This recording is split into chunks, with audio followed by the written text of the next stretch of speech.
Hai, Assalamualaikum. Hari ni kami nak tunjukkan demo aloe vera gel yang boleh menyucikan usus kita. Seperti yang kita tahu, 80% penyakit datangnya daripada usus yang kotor. Betadine ini mewakili kita punya usus yang kotor tu tadi. Okey.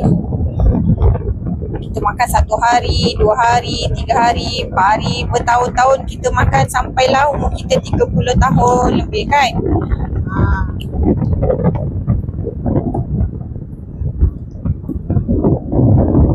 Ini memang gunakan Maggi umpama usus kita ni bersifat mengembang dan menyerap. Kita makan nasi lemak, roti canai, mi goreng, kita makan benda yang berlemak setiap hari. Makan semua.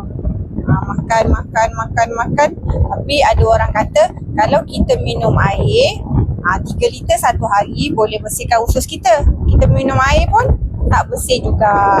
So kotoran tu masih ada lagi dalam usus kita. Kita cuba pula dengan kita minum aloe vera gel.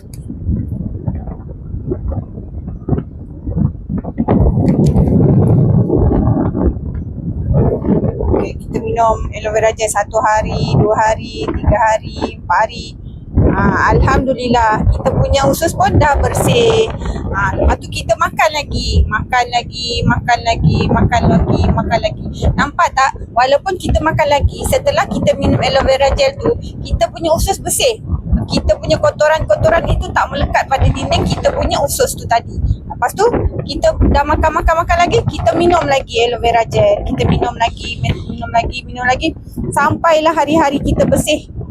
Hari-hari kita minum dah bersih kita punya usus. Dan kalau anda nak tahu, sebenarnya aloe vera gel ni ada arus elektrik yang tinggi dibandingkan dengan air mineral. Kalau kita pergi ke air mineral, menyala sikit je kan. Tapi kalau dekat aloe vera gel, menyala-nyala kita punya lampu ni. Ini menunjukkan aloe vera gel kita ni begitu bagus. Nampak tu? Kan? Betul-betul menyala. Kalau tak ada elektrik boleh guna ni. Alhamdulillah.